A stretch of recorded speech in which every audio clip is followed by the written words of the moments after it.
রাস্তায় পায় একজনকে, চিল্লায় বলেন তিনি কে? মসজিদের আবাদকারীদের প্রথম গুণ, তারা আল্লাহ বিশ্বাস করে, তারা আখিরাতে বিশ্বাস করে, তারা সালাত কায়েম করে, তারা যাকাত আদায় করে, তারা আল্লাহ ছাড়া পৃথিবীর কাউরে পায় না। আল্লাহ বলেন ফাআসা উলাইকা আইয়াকুনু মিনাল মুহতাদিন, আশা করা যায় তারাই হলো হেদায়েতের রাস্তার উপরে আছে। ঠিক কি না?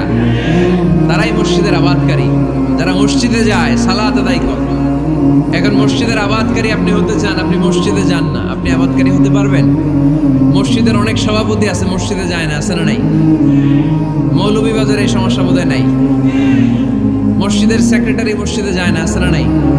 তাহলে এটা হইল, এটা মেনে নেওয়া যায়? এই জন্য সভাপতি সাহেবরা, আপনি কষ্ট করে মসজিদ বানিয়েছেন, মসজিদে যাবেন। সভাপতি সাহেব আপনি মসজিদে যাবেন, সেক্রেটারি সাহেব আপনি মসজিদে যাবেন, তাহলে আপনি সঠিক মসজিদের আবাদকারী হবেন। ঠিক কিনা? আমরা মসজিদের আবাদকারী হতে চাই, ইনশাআল্লাহ। পড়েন উমরানুল মাসাজিদ। মসজিদের আবাদ কি করে করতে হয়? মসজিদ আবাদ করার এক নাম্বার মাধ্যম হচ্ছে মসজিদ নির্মাণ করা।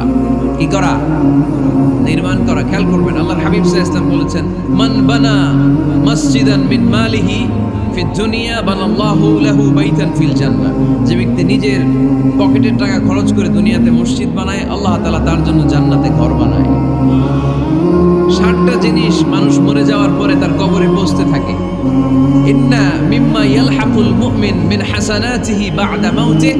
মানুষ মরে যাওয়ার পরেও যে 60টা জিনিস তার কবরে পৌঁছায়, তার মধ্যে একটা হচ্ছে মসজিদান বানাহু। সে যে মসজিদ বানিয়ে গিয়েছে, ওই মসজিদের সওয়াব। সুবহানাল্লাহ পড়েন। আপনি টাকা দিয়ে মসজিদ বানিয়ে দিলেন, ওই মসজিদে মুসল্লিরা নামাজ পড়ে, রোজাদাররা এসে ওখানে ইফতার খায়, তাহাজ্জুদ আদায়কারীরা তাহাজ্জুদ পড়ে, তাদের সওয়াবের কমতি হবে না, কিন্তু তাদের